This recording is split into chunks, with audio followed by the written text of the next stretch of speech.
পিয়ৰ টচৰ যোৰা হয় সেয়া চাব ৰেডত এনেকুৱাকৈ থাকিব ৱৰ্ক থাকিব গোটেই চাদৰখনৰ গাটোতে এনেকুৱাকৈ বুটা বচা থাকিব কোৱালিটি বহুতেই বেছি ধুনীয়া হয় গোটেইবোৰ হাতে বচা বুটা হয় এয়া সাইড পটিকেইটা থাকিব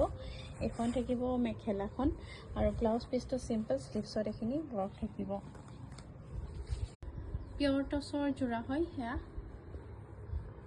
येलो हुटा वर्क থাকিব আসলৰ ডিজাইনটো এটো থাকিব গোটেই চাদৰখনত এনেকুৱাকৈ সৰু সৰুকৈ পিচ পিচকৈ বুটা বচা থাকিব আইকেটা থাকিব সাইড পটি এখন থাকিব মেখেলাখন তলৰ পৰা আঁঠুলৈকে এনেকুৱাকৈ ৱৰ্ক থাকিব এটো থাকিব ব্লাউজ পিচটো পিয়ৰ টচৰ যোৰা হয় সেয়া থাকিব সিলভাৰ গুণা আৰু ৰেডত ৱৰ্ক গোটেই চাদৰখনতে এনেকুৱাকৈ ৱৰ্ক থাকিব সিলভাৰ গুণা আৰু ৰেড ফুটা ৱৰ্ক থাকিব আৰু গোটেই সাইড পটিকেইটা চাব খুব মৰম লগা হয় কোনো ধৰণৰ মাৰ দিয়া নাথাকে এখন মেখেলা থাকিব তলৰ পৰা আঁঠুলৈকে ৱৰ্ক থাকিব এনেকুৱাকৈ আৰু ব্লাউজ পিচটো সিম্পল স্লিভছত এখিনি ৱৰ্ক থাকিব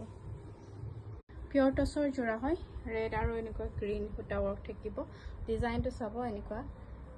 একলাইন ডাঙৰ বুটা এনেকুৱা থাকিব গোটেই চাদৰখনৰ গাটোতে ৰেড আৰু গ্ৰীণত সৰু সৰু বুটা ৱৰ্ক থাকিব একেটা থাকিব সাইড পটি এখন মেখেলাখন থাকিব এটো থাকিব ব্লাউজ পিচটো